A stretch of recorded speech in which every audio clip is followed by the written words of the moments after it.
Yangi 4 ball kelgan уже. Skorsga. Men Chorvoga chiqib kelganman.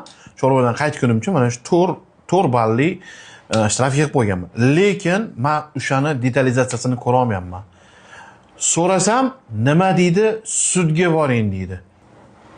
Biratjon, mana men ko'rsataman sizga detalizatsiyasini. Mana 3 bol yig'ib qo'yganman. Imindan sizga mana shu detalizatsiya ko'rsatish uchun. Sudga borib ovora bo'lishing shart emas. Mana bu yerda programmasi bor. Nimaga, qanaqa ball, 0.5 ball nimadan kelgan, tezlikdan, qaysi joyda tushganman. Hammasi to'liq yozib turibdi mana shu programmada. Hop, mana bunda bir balam kelib qolibdi. 0.5. Biratjonlar, sizlar uchun mana shunaqa narsani video qilyapman. Shtobi qaysidan qancha ball olganlaringizni bilishingiz uchun. Mana shu programmani uстановка qilib qo'yganlaringiz menimcha yaxshi deb bilaman. Hamroh degan programma, описаниеga yozib qo'yaman. Ko'klar shunday kirasizlar. Face ID'da o'tasizlar, registratsiya qilish ham shart emas. Skachat qilib olib turib Face ID'da o'tsangizlar bo'ldi. Mana shu yerda ball turibdi. O'sha ball joyiga kiradigan bo'lsangiz, qaysidan, nimadan, qanaqa ball olganlaringiz hammasi to'liq ko'rsatadi. Bu uchun sudga borish, boshqa qilish shart emas. Programma shunday skachat qilib olsangizlar bo'ldi. Kimda qanaqa ball bo'ladigan bo'lsa, mana shu videoni jo'natib qo'yinglar, ko'klar. Ma'lumotimiz qisqacha foydali bo'lgan bo'lsa, bitta like bosib qo'yishingizdan chiqmaydi.